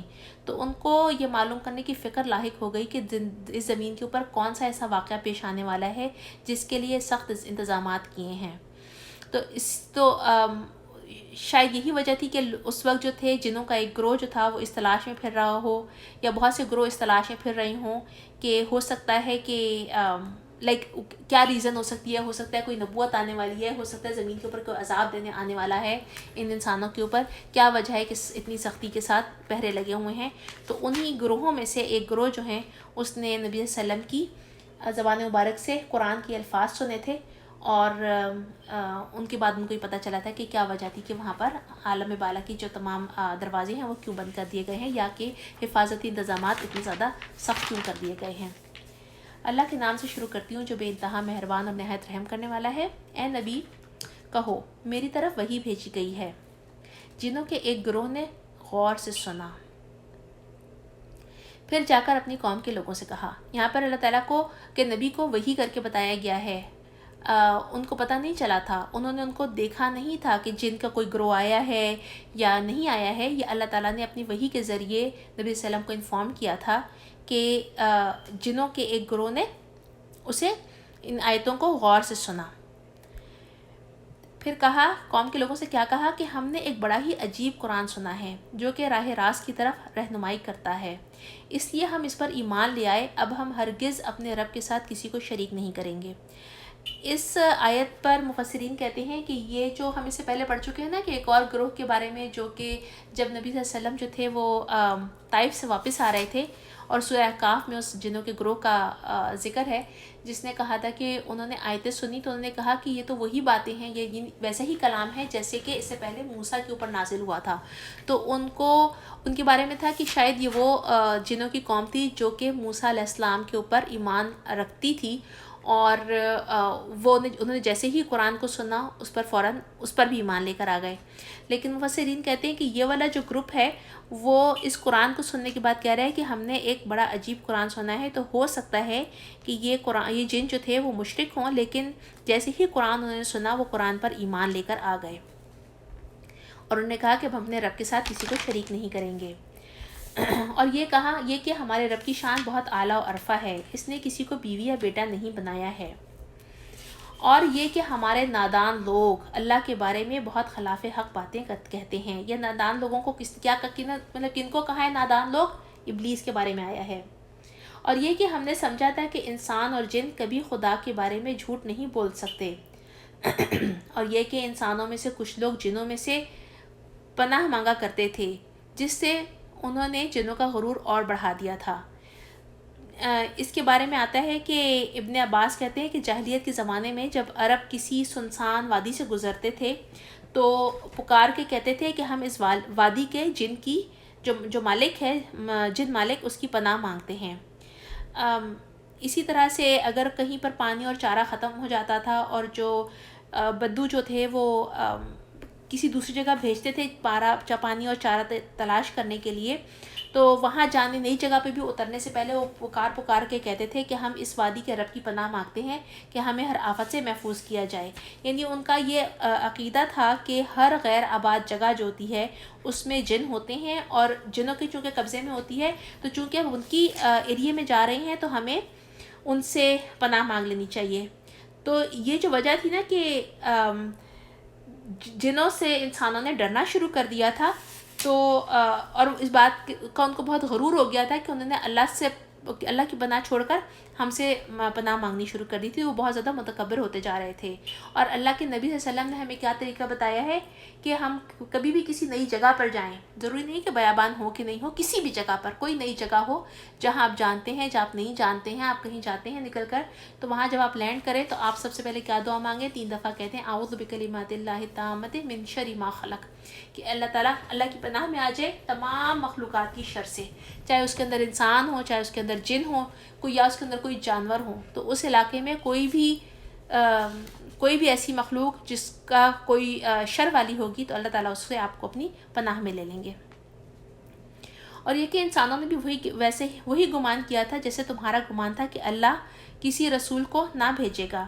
اور یہ کہ ہم نے آسمان کو ٹٹولا تو دیکھا کہ وہ پہرے داروں سے پٹا پڑا ہے اور شہابوں کی بارش ہو رہی ہے. اور یہ کہ پہلے ہم سنگن لینے کے لیے آسمان پہ بیٹھنے کی جگہ پا لیتے تھے، مگر اب تو چوری چھپے چھننے کی کوشش کرتا ہے، وہ اپنے لیے گھات میں ایک شہاب ثاقب لگا ہوا پاتا ہے. اور یہ کہ ہماری سمجھ میں نہ آیا کہ یا تو زمین والوں کے ساتھ کوئی برا معاملے کا ارادہ کیا گیا ہے، یعنی یا تو ان کے اوپر عذاب بھیجنے کا ارادہ کیا ہے، یا ان کا رب انہیں راہ راست دکھانا چاہتا ہے، یعنی کہ کوئی رسول بھیجنے والا ہے. اور یہ کہ ہم میں سے کچھ لوگ صالح ہیں اور کچھ اس سے فرتر ہیں، ہم مختلف طریقوں میں بٹے ہوئے ہیں. اور یہ کہ ہم سمجھتے تھے کہ نہ زمین میں ہم اللہ کو عاجز کر سکتے ہیں اور نہ بھاگ کر اسے ہرا سکتے ہیں. اور یہ کہ ہم نے جب ہدایت کی تعلیم سنی تو ہم اس پر ایمان لے آئے. اب جو کوئی بھی اپنے رب پر ایمان لے آئے گا اس سے کسی حق تلفی یا ظلم کا خوف نہ ہوگا. اور یہ کہ ہم میں سے کچھ مسلم اللہ کے اطاعت گزار ہیں اور کچھ حق سے منحرف. تو جنہوں نے اسلام یعنی اطاعت کا راستہ اختیار کر لیا انہوں نے نجات کی راہ ڈھونڈ لی، اور جو حق سے منحرف ہیں وہ جہنم کا ایندھن بنیں گے. اس کے بارے میں لوگوں کا خیال یہ ہے کہ اگر جن بھی آگ سے بنے ہیں تو ان کو آگ کیا تکلیف دے گی. تو اس کے بارے میں جو جواب دیتے ہیں وہ یہ تھا کہ انسان جو ہے، بلکہ امام ابو حنیفہ سے کسی نے پوچھا تھا تو انہوں نے ایک مٹی کا ڈھیلا اٹھایا تھا اور اٹھا کر اس بندے کو مار دیا تھا. تو اس کے 3 سوال تھے، ان میں سے ایک یہ تھا کہ اگر جن جو ہیں وہ آگ سے بنے ہیں تو آگ ان کو کیا تکلیف دے گی. تو جب ان کو مٹی کا ڈھیلا مارا تھا تو وہ اپنا مقدمہ لے کے قاضی کے پاس گیا. تو قاضی نے جب پوچھا کہ بھی اس نے تم سے سوال پوچھنے آیا تھا، تم نے جواب دینے کے بجائے مٹی کا ڈھیلا اس کو مار دیا. تو انہوں نے کہا کہ انہوں نے مجھ سے جو 3 سوال کیے تھے نا وہ مٹی کا ڈھیلا ہی اس کا جواب تھا. تو جس میں سے ایک جواب یہ تھا کہ اگر انسان جو ہے وہ مٹی سے بنا ہے اور مٹی کا ڈھیلا اس کو لگتا ہے تو اس کو چوٹ لگتی ہے اور اس کو تکلیف ہوتی ہے، تو بالکل اسی طرح سے ہم اس کیفیت کو نہیں سمجھ سکتے جس سے اللہ تعالیٰ نے جنوں کو پیدا کیا ہے. لیکن ڈیفینیٹلی جو جہنم کی آگ ہے وہ ان کے لیے بھی ویسے ہی عذاب کا باعث ہوگی. اور اے نبی کہو مجھ پر یہ وحی بھی کی گئی ہے کہ لوگ اگر راہ راست پر ثابت قدمی سے چلتے تو ہم انہیں خوب سیراب کرتے تاکہ اس نعمت سے ان کی آزمائش کریں، اور جو اپنے رب کے ذکر سے منہ موڑے گا اس کا رب اسے سخت عذاب میں مبتلا کر دے گا. اور یہ مسجدیں اللہ کے لیے ہیں، لہٰذا ان میں اللہ کے ساتھ کسی کو نہ پکارو. مسجدیں اللہ کے لیے ہیں، اس میں تمام مساجد بھی ہیں جہاں پر نمازیں ادا کی جاتی ہیں. اور اس میں حضرت سعید کہتے ہیں کہ مساجد یہاں پر جو ہیں ان سے مراد وہ اعضاء بھی ہیں جن پر انسان سجدہ کرتا ہے، یعنی ہاتھ، گھٹنے، قدم اور پیشانی. تو یہ اللہ تعالیٰ کہہ رہے ہیں کہ وہ اللہ کے لیے ہیں. تو مسجدیں ویسے بھی اللہ کے لیے ہیں، لیکن یہ اعضاء صرف اللہ ہی کے آگے جھکنے چاہیے ہیں، ان کے علاوہ کسی اور کے آگے نہ جھکیں. اور یہ کہ جب اللہ کا بندہ اسے پکارنے کے لیے کھڑا ہو تو لوگ اس پر ٹوٹ پڑنے کے لیے تیار ہو گئے. کھڑا ہوا تو لوگ اس کے اوپر ٹوٹ پڑنے کے لیے تیار ہو گئے. اے نبی کہو کہ میں تو اپنے رب کو پکارتا ہوں اور اس کے ساتھ کسی کو شریک نہیں کرتا. کہو میں تم لوگوں کے لیے نہ کسی نقصان کا اختیار رکھتا ہوں نہ کسی بھلائی کا. مجھے اللہ کی گرفت سے کوئی نہیں بچا سکتا اور نہ میں اس کے دامن کے سوا کوئی جائے پناہ پا سکتا ہوں. میرا کام اس کے سوا کچھ نہیں ہے کہ اللہ کی بات اور اس کے پیغامات پہنچا دوں. اب جو کوئی بھی اللہ اور اس کے رسول کی بات مانے گا اس کے لیے نہ مانے گا اس کے لیے جہنم کی آگ ہے. ایسے لوگ ہمیشہ اسی میں رہیں گے. یہ لوگ اپنی اس روش سے باز نہ آئیں گے یہاں تک کہ جب یہ اس چیز کو دیکھ لیں گے جس کا ان سے وعدہ کیا جا رہا ہے تو انہیں معلوم ہو جائے گا کہ کس کے مددگار کمزور ہیں اور جس کا جتھا تعداد میں کم ہے. اللہ کے نبی صلی اللہ علیہ وسلم کے اوپر اس زمانے میں بالکل جب نیا اسلام کی دعوت دے رہے تھے تو اللہ تعالیٰ کے نبی کے ساتھی بہت کم ہوا کرتے تھے اور جو لوگ ہوتے تھے وہ بہت ہی کمزور تھے. یعنی کہ جو اس زمانے میں غلام تھے انہوں نے بہت زیادہ تعداد میں جو اسلام قبول کیا تھا تو وہ غلاموں کی تعداد تھی اور ساتھ میں جو لوگ تھے وہ بہت زیادہ کمزور تھے. تو یہاں پر اللہ تعالیٰ جواب دے رہے ہیں کہ جب ایسا ہوگا تو اس وقت ان کو پتہ چل جائے گا کہ کس کے ساتھی جو ہیں وہ مددگار جو ہیں وہ کمزور ہیں اور کس کی جو جتھا ہے وہ تعداد میں کم ہے. کہو میں نہیں جانتا کہ جس چیز کا تم سے وعدہ کیا جا رہا ہے وہ قریب ہے یا میرا رب اس کے لیے کوئی لمبی مدت مقرر فرماتا ہے. وہ عالم غیب ہے. یعنی غیب کا علم صرف اللہ کے پاس ہے اور اللہ ہی کے لیے مخصوص ہے اور یہ علم جتنا اللہ نے صرف دینا چاہا اپنے انبیاء میں سے ان کو دیا. لیکن باقی سب کیا کہہ رہے ہیں کہ اپنے غیب پر کسی کو مطلع نہیں کرتا سوائے اس کا رسول جسے اس نے غیب کا کوئی علم دینے کے لیے پسند کر لیا ہو. تو پسند کر لیا ہو تو اس کے آگے اور پیچھے محافظ لگا دیتا ہے. ٹھیک ہے, تاکہ وہ جان لے کہ انہوں نے اپنے رب کے پیغامات پہنچا دیے ہیں اور وہ ان کے پورے ماحول کا احاطہ کیا ہوا ہے اور ایک ایک چیز کو اس نے گن رکھا ہے. سورہ مزمل کی مکی ہے یہ بھی. اور یہ جو چونکہ شروع کی بالکل ابتدائی ان میں سے ہے جو وحی کی گئی تھی ان میں سے ہے. تو اس میں اللہ تعالیٰ کے نبی صلی اللہ علیہ وسلم کو حکم دیا جا رہا ہے کہ جس عظیم کام کا آپ کے اوپر بوجھ ڈالا گیا ہے, جو ذمہ داریاں دی گئی ہیں, اس کو آپ نے یعنی اس کو ڈالنے کے لیے نبی صلی اللہ علیہ وسلم کو تیار کیا جا رہا ہے. اور اس کی تیاری کی عملی صورت کیا بتائی ہے کہ راتوں کو اٹھ کر آدھی رات یا اس سے کچھ کم و بیش نماز پڑھا کریں. اور اس زمانے میں چونکہ 5 وقت کی نماز بھی جو تھی وہ فرض نہیں ہوئی تھی تو اس لیے یہ تہجد کی نماز کے لیے اللہ کے نبی کو حکم دیا گیا تھا. تو ہمیں کیا پتہ چلتا ہے ہمارے لیے یہاں پر جو سیکھنے کا اور سمجھنے کا کام ہے نا وہ یہ ہے کہ آج ہم سب یہاں بیٹھے ہوئے ہیں, ہم شامل ہونا چاہتے ہیں, ہم کھڑے ہونا چاہتے ہیں اللہ کے دین کے لیے, اپنی بھی اصلاح کریں اور لوگوں تک بھی اللہ تعالیٰ کے دین کی بات پہنچا دیں. تو اس میں ہمیں مشکلات بھی آئیں گی, تکلیفیں بھی آئیں گی, جس پر جیسے اللہ کے نبی کو حکم دیا گیا تھا نا کہ صبر کرو, تو ہم نے بھی صبر کرنا ہے. اور اس سے پہلے جو ہم سورہ نوح پڑھ کر خاص طور پر آئے ہیں نا وہ اللہ تعالیٰ نے صبر کی مثال کے لیے دیا تھا. اور نوح علیہ السلام کے بارے میں بتایا تھا کہ نوح علیہ السلام نے اگر یہ بد دعا کی تھی اپنے لوگوں کے بارے میں یا ان کا یہ جو ایکشن تھا یہ انہوں نے پہلے دن نہیں کر دیا تھا. حضرت نوح علیہ السلام نے 950 سال تبلیغ کی تھی, اس کے باوجود چند مٹھی بھر لوگوں کے علاوہ کوئی مسلمان نہیں ہوا تھا, تب ان کا یہ ایکشن تھا. تو انہوں نے بھی اتنا ٹائم صبر کے ساتھ اللہ تعالیٰ کے دین کی تبلیغ دی تھی. تو آپ نے بھی یہ کام صبر کے ساتھ کرنا ہے اور پھر ساتھ میں جو حکم دیا وہ کیا ہے, نماز کے ساتھ اس کی مدد لینی ہے. تو آج ہمارے لیے بھی جو کام ہے وہ کیا ہے کہ جب بھی کوئی مشکل آئے اس پر صبر بھی کریں اور پھر اللہ تعالیٰ سے مدد نماز کے ذریعے لیں. اللہ کے نام سے شروع کرتی ہوں جو بے انتہا مہربان اور نہایت رحم کرنے والا ہے. اللہ اکبر. 153 ہو گئے ہیں, میرا تو بھی بہت سارا باقی ہے. چلیں میں اس کو ترجمہ پڑھ کے ہم اس کو ختم کر لیتے ہیں.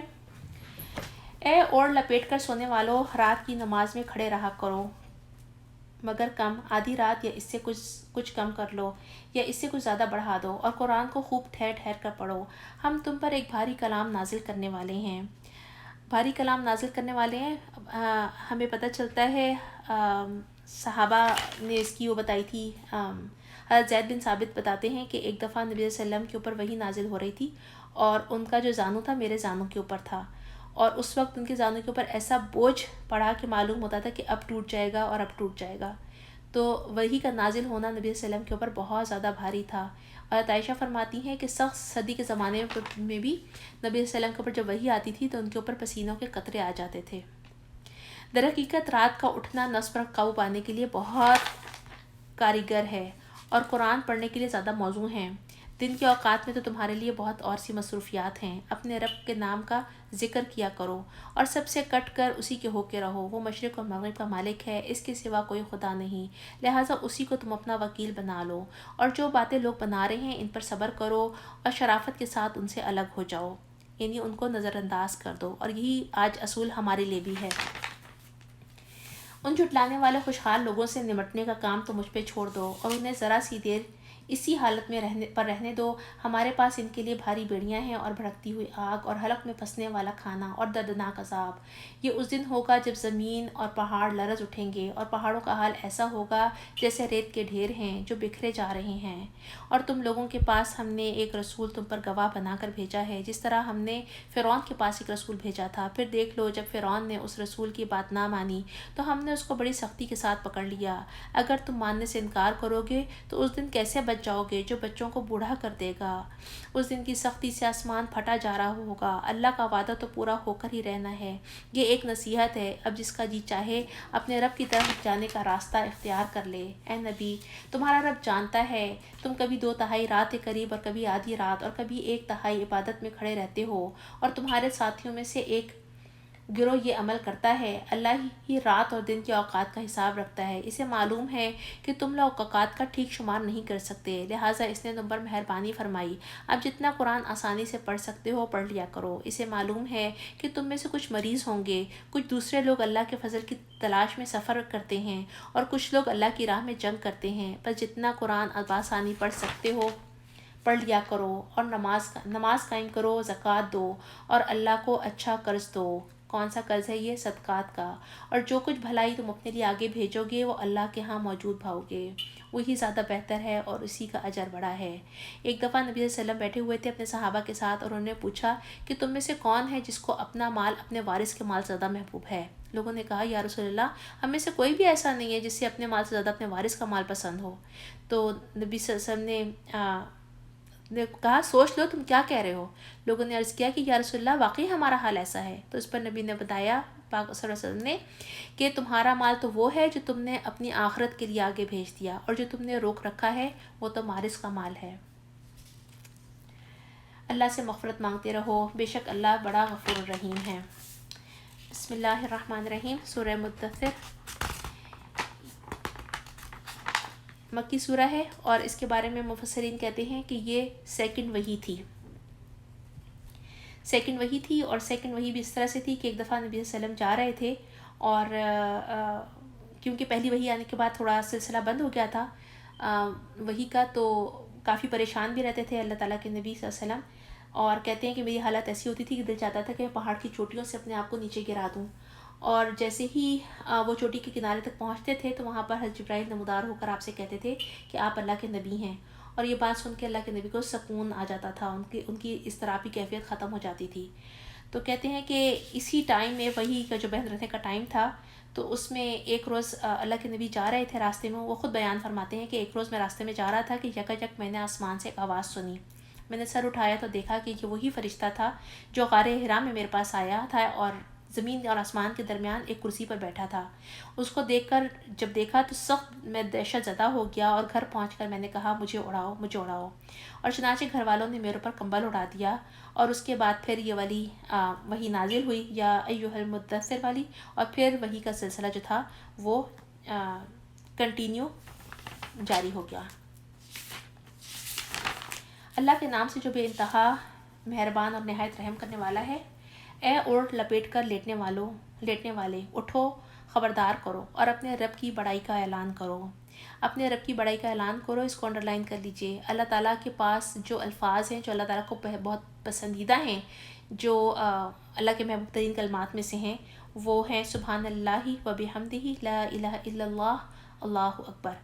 اور اللہ اکبر کے بارے میں آتا ہے کہ جب انسان اللہ کی بڑائی بیان کرتا ہے، محبت کے ساتھ اس کی تکبیر کرتا ہے، تو اس کے لیے اللہ تعالیٰ اس کی قدر کرتے ہیں اور اس کے لیے آسمان کے دروازے کھول دیے جاتے ہیں۔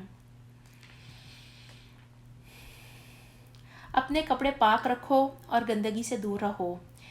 جس زمانے میں نبی صلی اللہ علیہ وسلم کے اوپر قرآن نازل ہوا تھا، اس زمانے میں جو قریش تھے جو مکہ کے لوگ تھے وہ صفائی ستھرائی کے نظام سے بالکل عاری تھے، اور اس زمانے میں جو عیسائیت نے بھی جو نظام قائم کیا ہوا تھا رہبانیت کا، ان کے مطابق انسان جتنا زیادہ بدبودار اور غلیظ کپڑے پہنے گا اتنا ہی ولی اللہ ہوگا. تو صفائی ستھرائی جو تھی انہوں نے اس بات کی نشانی بنا دی تھی کہ انسان جو ہے وہ بہت دنیا دار ہے.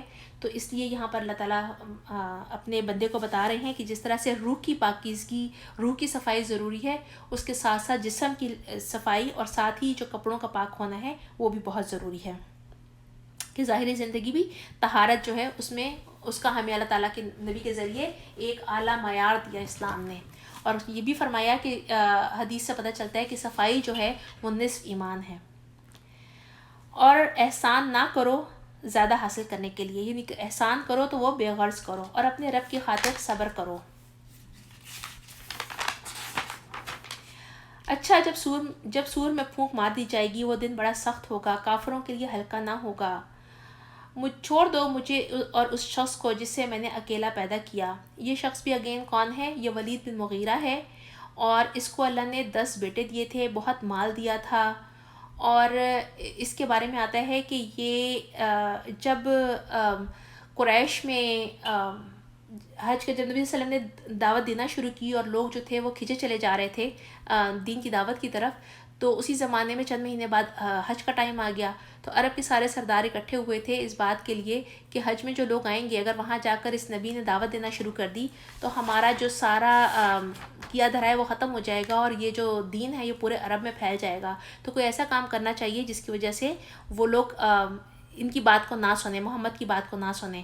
تو انہوں نے کہا کہ ہاں بات تم ٹھیک کہہ رہے ہو. تو اسی شخص نے، ولید بن مغیرہ نے کہا کہ اگر ہم سب الگ الگ بات کہیں گے تو لوگ جو وہ ہماری بات کا یقین نہیں کریں گے، تو ہمیں بات ایک کرنی چاہیے تاکہ لوگوں کو ہماری بات کا یقین آئے.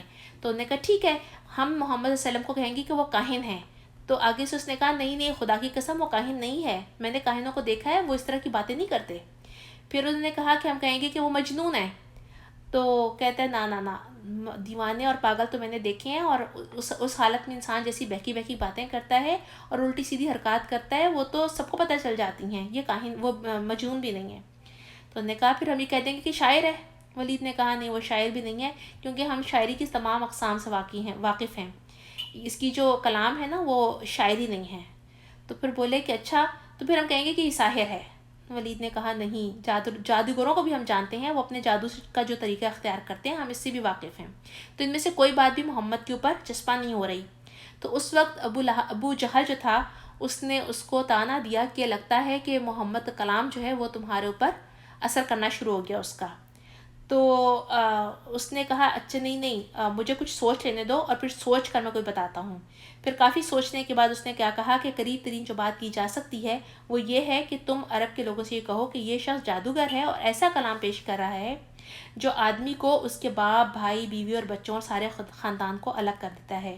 اور اس بات کو پتہ چلا تھا کس کے ذریعے؟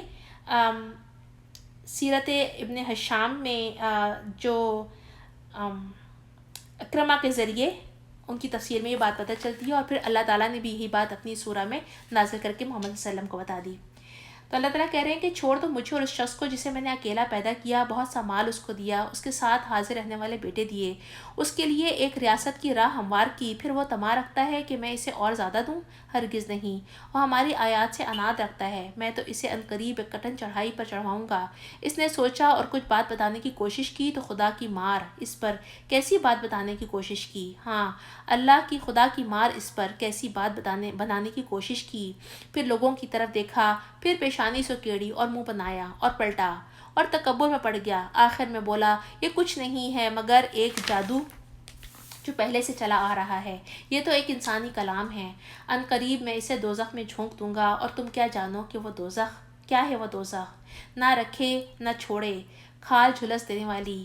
19 کارکن اس پر مقرر ہیں. ہم نے دوزخ کے یہ کارکن فرشتے بنائے ہیں اور ان کی تعداد کو کافروں کے لیے فتنہ بنا دیا ہے تاکہ اہل کتاب کو یقین آ جائے اور ایمان لانے والوں کا ایمان بڑھے اور اہل کتاب اور مومنین کسی شک میں نہ رہیں.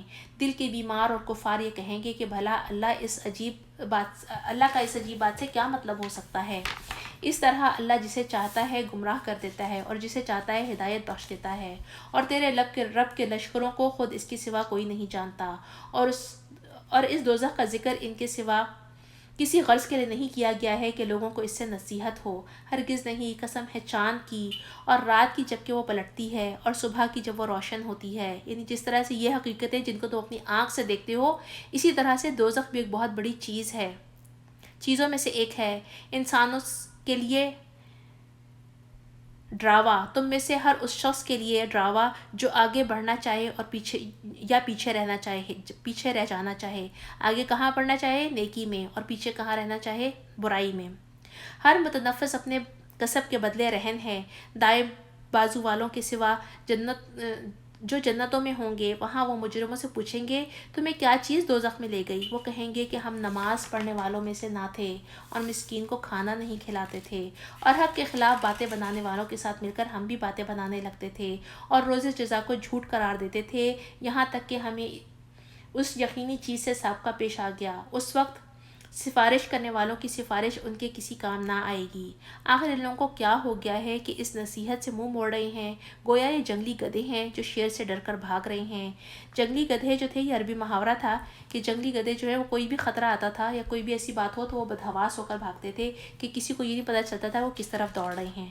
تو یہ ان کے بارے میں اللہ تعالیٰ فرما رہے ہیں کہ گویا یہ جنگلی گدھے ہیں جو شیر سے ڈر کر بھاگ پڑے ہیں، بلکہ ان میں سے تو ہر ایک یہ چاہتا ہے کہ اس کے نام کے کھلے خط بھیجے جائیں، ہرگز نہیں۔ اصل بات یہ ہے کہ آخرت کا خوف نہیں رکھتے، ہرگز نہیں، یہ تو ایک نصیحت ہے، اب جس کا جی چاہے اسے سبق حاصل کرے، اور یہ کوئی سبق حاصل نہ کریں گے الا یہ کہ اللہ ہی ایسا چاہے اور وہ اس کا حقدار ہے کہ اس سے تقویٰ کیا جائے، اور وہ اس کا اہل ہے اور تقویٰ کرنے والوں کو اہل ہے کہ وہ تقویٰ کرنے والوں کو بخش دے۔ اے اللہ ہمیں بھی اہل تقویٰ میں شامل فرما دیں، آمین ثم آمین۔ بسم اللہ الرحمن الرحیم۔ سورہ قیامہ، یہ بھی مکی سورہ ہے۔ اللہ کے نام سے شروع کرتی ہوں جو بے انتہا مہربان اور نہایت رحم کرنے والا ہے۔ نہیں میں قسم کھاتا ہوں قیامت کے دن کی، اور نہیں میں قسم کھاتا ہوں ملامت کرنے والے نفس کی۔ ملامت کرنے والا نفس کون ہے؟ ضمیر۔ قرآن کے حوالے سے ہمیں 3 نفوس کے بارے میں پتہ چلتا ہے جو اللہ تعالیٰ نے ایک انسان کے اندر رکھے ہیں۔ ایک وہ نفس جو کہ انسان کو برائیوں کی طرف اکساتا ہے، اس کا نام نفس امارہ ہے۔ دوسرا نفس جو غلط کام کرنے پر یا سوچنے پر مجبور کر دیتا ہے کہ تم نے غلط کیا ہے، تو وہ نفس لوامہ ہے۔ اور پھر وہ انسان جو کہ جب صحیح راستے پر چل جا پڑتا ہے اور غلط راستوں کو چھوڑ دیتا ہے اور جو اطمینان محسوس کرتا ہے، اس کا نام نفس مطمئنہ ہے۔ اللہ ہم کو نفس مطمئنہ میں شامل کرے۔ کیا انسان یہ سمجھ رہا ہے کہ ہم اس کی ہڈیوں کو جمع نہ کر سکیں گے؟ کیوں نہیں، ہم تو اس کی انگلیوں کے پور تک ٹھیک بنانے پر قادر ہیں، مگر انسان چاہتا ہے یہ ہے کہ آگے بھی بدعمالیاں کرتا رہے۔ پوچھتا ہے آخر کب آنا ہے قیامت کا دن؟ پھر جب دیدے پتھرا دیے جائیں گے اور چاند بے نور ہو جائے گا اور چاند سورج ملا کر ایک کر دیے جائیں گے، اس وقت یہی انسان کہے گا کہاں بھاگ کر جاؤں؟ ہرگز نہیں، وہاں کوئی جائے پناہ نہیں ہوگی۔ اس روز تیرے رب ہی کے سامنے جا کر ٹھہرنا ہوگا۔ اس روز انسان کا سب اگلا پچھلا کیا کرایا بتا دیا جائے گا۔ اگلا پچھلا کیا کرایا کیا ہے؟ ہر وہ کام جس نے خود نیک کام کر کے آگے بھیجا تھا اور اس کے بعد وہ صدقہ جاریہ اس کے لیے بن گیا، اور جب تک وہ مرا وہ چلتا رہا، جب تک دنیا قائم ہے اس کے لیے وہ صدقہ جاریہ چلتا رہا۔ اور وہ بدعمالیاں جو اس نے خود کی اور ایسے کام کی ابتدا کر دی جس کے پیچھے لوگ جو ہیں وہ اس غلط ایکٹ کو فالو کرتے ہوئے جا رہے ہیں، تو وہ اس کی بدعمالیوں میں جمع ہوتا چلا جائے گا۔ بلکہ انسان خود ہی اپنے آپ کو خوب جانتا ہے، وہ کتنی معذرتیں پیش کرے۔ اے نبی، اس وحی کو جلدی یاد کرنے کے لیے زبان کو حرکت نہ دو، اس کو یاد کرا دینا اور پڑھوا دینا ہمارے ذمے ہے، لہٰذا جب ہم اسے پڑھ رہے ہوں تو اس وقت تک تم اس کی قرأت کو غور سے سنتے رہو، پھر اس کا مطلب سمجھا دینا بھی ہمارے ہی ذمے ہیں۔ یہ بھی ابتدائی چونکہ آیات ہیں، اور اس وقت نبی صلی اللہ علیہ وسلم کو ایسا محسوس ہوتا تھا کہ اگر انہوں نے فوراً سے اس کو ریپیٹ نہیں کیا تو وہ بھول نہ جائیں، تو اللہ تعالیٰ نے ان کو بتایا کہ کہ آپ جو ہیں وہ یہاں پر صبر کریں اور غور سے سنیں، اور کیونکہ اس کو پھر سمجھا دینا بھی ہمارے ہی ذمے ہیں، ہرگز نہیں۔ اصل بات یہ ہے کہ تم لوگ جلدی حاصل ہونے والی چیز یعنی دنیا سے محبت رکھتے ہو اور آخرت کو چھوڑ دیتے ہو۔ اس روز کچھ چہرے تر و تازہ ہوں گے، اپنے رب کی طرف دیکھ رہے ہوں گے۔ حدیث سے پتہ چلتا ہے کہ جو شخص ٹائم پر نماز پڑھتا ہے اس کا چہرہ اس دن تر و تازہ ہوگا۔ اور پھر کچھ چہرے اداس ہوں گے اور سمجھ رہے ہوں گے کہ ان کے ساتھ کمر توڑ برتاؤ ہونے والا ہے۔ ہرگز نہیں، جب جان حلق تک پہنچ جائے گی اور کہا جائے گا کہ کوئی ہے جھاڑ پھونک کرنے والا، اور آدمی سمجھ لے گا کہ یہ دنیا سے جدائی کا وقت ہے۔ یعنی کہ جب انسان نے سارا علاج کر لیا اور اسے کوئی علاج سمجھ میں نہ آیا تو پھر وہ کہتا ہے کہ شاید کوئی ایسا جھاڑ پھونک ہی ہو جو کہ اس وقت اس کی جو مریض ہے اس کی حالت کو ٹھیک کر دے۔ تو اس لیے وہ پکارتا ہے، دیکھتا ہے کہ شاید کوئی جھاڑ پھونک کرنے والا ہی اس کی کوئی مدد کر دے۔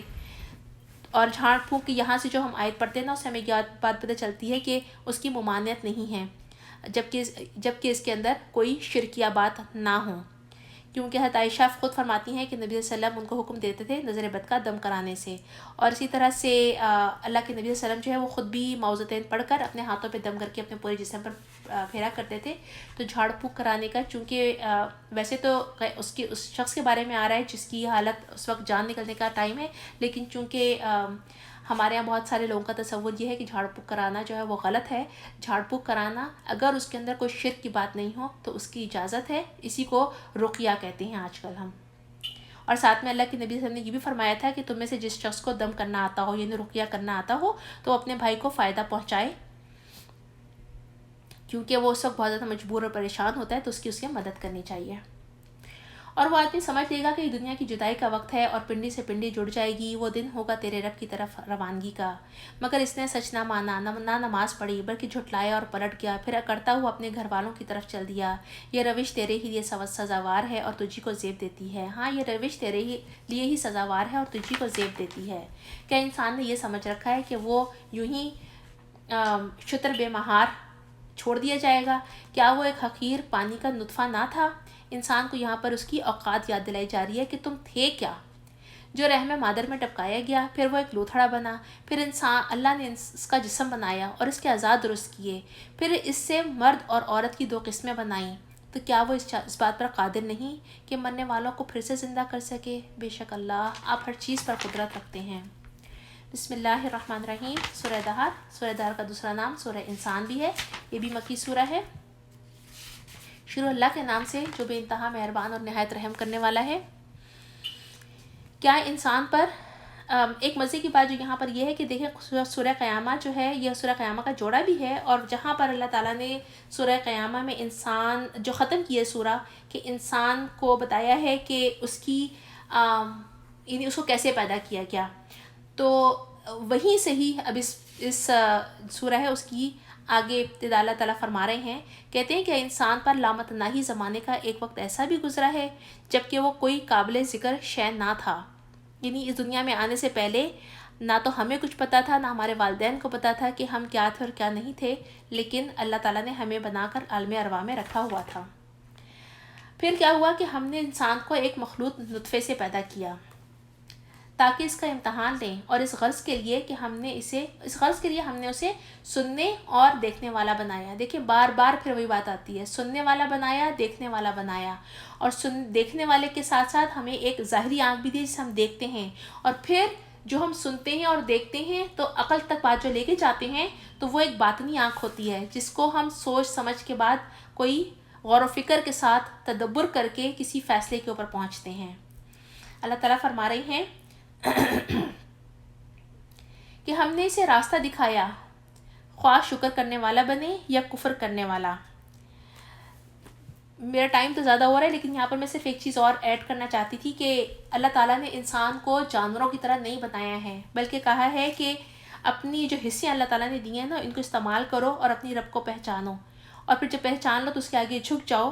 جیسے ہم نے پہلے پڑھا ہے کہ حضرت ابراہیم علیہ السلام بھی اللہ کے بندے تھے، تو انہوں نے اللہ کو کیسے پہچانا تھا؟ انہوں نے چاند کو دیکھا تو کہا یہ میرا خدا ہے، انہوں نے کہا نہیں چاند تو ڈوب گیا، ختم ہو گیا، یہ نہیں ہو سکتا میرا خدا۔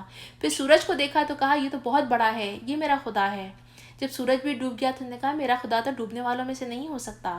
یعنی کس طریقے سے وہ دیکھ رہے تھے، دیکھنے کے بعد آبزرو کرنے کے بعد وہ کنکلوڈ کرتے تھے، اور کنکلوڈ کرنے کے بعد جب انہوں نے دیکھا کہ نہیں نہیں نہیں، جو ڈوب جاتے ہیں وہ میرا رب نہیں ہو سکتا، تو جتنا وہ غور و فکر کرتے چلے گئے اسی طریقے سے اللہ تعالیٰ نے ان کو اپنی پہچان کرا دی۔ تو ہمارے لیے بھی کام کیا ہے کہ ہم بھی، اللہ تعالیٰ کہتے ہیں بار بار اپنی جو نشانیاں ہیں ارد گرد ان کے اوپر غور کرو، اپنے اوپر غور کرو، اور جتنا تم غور کرو گے تم اپنے رب کو ویسے ہی پہچانو گے۔ اور خالی پہچان کا مطلب یہ نہیں ہے کہ ہم نے اللہ کے اوپر ایمان لے آئے ہیں تو بس ہم ایمان لا کر ہماری بات ختم ہو گئی ہے۔ اللہ کو پہچان یہ ہے کہ ہم اس کو، اس کی ذات، اس کی تمام تر صفات کے ساتھ پہچانیں، اور یقین مانیں کہ جب ہمیں اللہ کی صفات کے اوپر یقین آئے گا نا کہ اللہ سمیع ہے، اللہ بصیر ہے، وہ ہمیں ہر وقت دیکھ رہا ہے، اللہ عادل ہے، وہ ہمارے پر ظلم نہیں کریں گے، ہم اس کی جب صفات کے اوپر ایمان لے کر آئیں گے نا تو تب ہمارے جو اعمال ہیں ان کے اندر تبدیلی پیدا ہوگی۔ اس لیے کہ ہم منہ سے تو اقرار کرتے ہیں، زبان سے اقرار کرتے ہیں کہ ہاں ہمارا رب اللہ ہے، لیکن اس کی صفات تک نہیں پہنچتے ہیں تو ہمارے اعمال میں تبدیلی نہیں آتی ہے۔ تو اللہ تعالیٰ ہمیں بار بار اس بات کا ریمائنڈر دے رہے ہیں کہ غور کرو، فکر کرو، تدبر کرو اور مجھے پہچانو، اور جس مقصد کے لیے تمہیں پیدا کیا گیا ہے اس کو پہچانو اور اس کے آگے جھک جاؤ۔ کفر کرنے والوں کے لیے ہم نے زنجیریں اور طوق اور بھڑکتی ہوئی آگ مہیا کر رکھی ہے۔ نیک لوگ جنت میں شراب کے ایسے ساغر پئیں گے جن میں آب کافور کی آمیزش ہوگی۔ یہ ایک بہتا ہوا چشمہ ہوگا جس کے پانی کے ساتھ اللہ کے بندے شراب پئیں گے، اور جہاں چاہیں گے بس سہولت اس کی شاخیں نکالیں گے۔ یہ وہ لوگ ہوں گے جو دنیا میں نظریں پوری کیا کرتے تھے۔ دیکھیں کافروں کے اللہ تعالیٰ نے کیا کہا کہ کفر کرنے والوں کے لیے اللہ تعالیٰ نے زنجیریں اور طوق اور بھڑکتی ہوئی آگ مہیا کی ہے۔ ایک حدیث کے مفہوم سے پتہ چلتا ہے کہ قیامت کے دن جو کافر ہے اس کا جو سائز ہوگا، اللہ تعالیٰ اس کا جو ایک دانت ہے، ایک داڑھ کا جو سائز ہوگا وہ احد کے پہاڑ کے برابر ہوگا۔ اس کی کھال کی جو موٹائی اللہ تعالیٰ کر دیں گے نا وہ 70 گز موٹی ہو جائے گی۔ تو سوچیں اتنا بڑا جثہ جب لے کر وہ بیٹھے گا، جس کے بارے میں آتا ہے کہ میرے اور ربدہ کے درمیان جو فاصلہ ہے جو تقریباً 80 مائلز کا ہے، اتنا جو ڈسٹینس جو ہے، اتنا ایریا جو ہے وہ اس انسان کو بیٹھنے کے لیے دیا جائے گا۔ تو سوچیں کہ اتنی موٹی کھال اور اتنی اذیت اور اتنی سخت، یعنی جتنا بڑا جسم ہے اتنی بڑے سرفیس ایریا کے اوپر وہ اذیت اور آگ جو ہے وہ اس کو جھلسا رہی ہوگی، اس کو زنجیریں پہنائی ہوئی ہوں گی، وہ کہیں بھاگ نہیں سکے گا۔ اور آج ہمیں سائنس بتاتی ہے کہ جتنی بھی انسان کی جو پین ریسیپٹرز ہوتے ہیں، جو جس سے ہمیں محسوس ہوتا ہے جلنا، تکلیف دینا، یہ سب کچھ انسان کی سکن کے اندر ہوتی ہیں۔ تو اللہ تعالیٰ کے نبی صلی اللہ علیہ وسلم کے ذریعے میں پتہ چلتا ہے کہ ایک تو یہ کہ فرسٹ آف آل اللہ تعالیٰ پہلے اس کی کھال اتنی موٹی کر دیں گے، اور پھر جب وہ کھال جل جائے گی تو اللہ اسے نئے سرے سے پیدا کریں گے۔ کتنا سخت عذاب ہے جس کے بارے میں بار بار ہمیں ریمائنڈر دیے جا رہے ہیں۔ اللہ تعالیٰ ہمیں ان سے بچا لے، ان لوگوں میں شامل نہ کریں، اور پھر اللہ تعالیٰ ہمیں اپنے ان جنتیوں میں جو لوگوں میں شامل کریں جو کہ دنیا میں نظری پوری کیا کرتے تھے، یعنی اللہ کے ساتھ بھی اپنے کمٹمنٹ کو پورا کرتے تھے اور لوگوں کے ساتھ بھی اپنے وعدے پورا کیا کرتے تھے، اور ان سے ڈرتے تھے جس کی آفت ہر طرف پھیلی ہوئی ہوگی۔ اللہ کی محبت میں مسکین اور یتیم اور قیدی کو کھانا کھلاتے تھے۔ دیکھیں بار جو ہے نا وہ ہمیں کھانا کھلانے کے بارے میں آ رہا ہے، تو حدیث سے پتہ چلتا ہے کہ کھانا کھلانا جنت میں لے جانے والے اعمال میں سے ہے۔ ایک دفعہ ایک صحابی نے پوچھا کہ اللہ کے رسول مجھے کوئی ایسا عمل بتا دے کہ جو جنت کو میرے اوپر واجب کر دے، تو آپ صلی اللہ علیہ وسلم نے فرمایا کہ اچھی بات کرنا، حسن کلام، اور ساتھ میں کھانا کھلانے کو لازم پکڑ لو۔ اسی طرح ایک اور حدیث سے ہمیں پتہ چلتا ہے کہ ایک کھجور اللہ تعالیٰ جو اللہ کی راہ میں جو بھی کھانا کھلایا جا رہا ہوتا ہے، جس کو بھی اللہ کی خاطر، اللہ کی رضا کی خاطر کھانا کھلاتے ہیں، چاہے وہ ایک کھجور ہی ہو یا ایک لقمہ ہی ہو، تو اللہ تعالیٰ اسے اس طرح سے بڑھاتا ہے جیسے تم گھوڑے کے بچے کو پالتے ہو، اور اس کو بڑا کرتا ہے، اور اتنا بڑا ہو جاتا ہے کہ وہ اجر و ثواب میں احد کے پہاڑ کے برابر ہو جاتا ہے۔ اور ان سے آگے کہتے ہیں کہ ہم تمہیں صرف اللہ کی خاطر کھلا رہے ہیں، ہم اس سے کوئی نہ بدلہ چاہتے ہیں اور نہ شکریہ۔ یہ ہے ان لوگوں کی صفت جنہوں نے جنت میں جانا ہے۔ اور مفسرین اور کچھ علماء کہتے ہیں کہ وہ اس قدر کانشیس ہیں اس آیت کے بعد کہ وہ کہتے ہیں کہ اگر آپ نے کسی کے اوپر احسان کیا ہے اور اس کے بعد اگر آپ کہہ دیتے ہیں نا کہ آپ میرے لیے دعا کیجیے گا، تو وہ دعا جو ہوتی ہے وہ ایسا نہ ہو کہ وہ اس کے احسان کا بدلہ ہو جائے، تو ہمیں کسی سے احسان کرنے کے بعد دعا کبھی نہیں کہنا چاہیے. یہ کچھ مفسرین اور کچھ علماء کی رائے ہے. ہمیں تو اپنے رب سے اس دن کے عذاب کا خوف لاحق ہے جو سخت مصیبت کا انتہائی طویل دن ہوگا. بس اللہ تعالیٰ انہیں اس دن کے شر سے بچا لے گا اور انہیں تازگی اور سرور بخشے گا، اور ان کے صبر کے بدلے انہیں جنت اور ریشمی لباس عطا کرے گا. وہاں وہ اونچی مسندوں پر بیٹھے تکیہ لگائے بیٹھے ہوں گے. نہ انہیں دھوپ کی گرمی ستائے گی اور نہ جاڑے کی ٹھنڈ. دیکھیں وہ چیز جو ہمیں دنیا میں ایکسٹریم ویدر کتنے برے لگتے ہیں نا، تو اللہ تعالیٰ بتا رہے ہیں کہ جنت میں کوئی ایکسٹریم ویدر نہیں ہوگا. جنت کی چھاؤں ان کے اوپر جھکی ہوئی سایہ کر رہی ہوگی. یعنی جنت میں کیسے درخت ہوں گے؟ بڑے بڑے لمبے لمبے درخت ہوں گے، ان کے لمبے لمبے سائے ہوں گے. اتنے خوبصورت درخت ہوں گے کہ ان کے تنے سونے کے بنے ہوئے ہوں گے، اور وہ ان کی سایہ ہوگا جن کا. اور اس کے اندر پھل کس طرح کے لگے ہوئے ہیں کہ اس کے پھل ہر وقت ان کے بس میں ہوں گے، جس طرح سے چاہیں انہیں توڑ لیں. ان کے آگے چاندی کے برتن اور شیشے کے پیالے گردش کرائے جا رہے ہوں گے.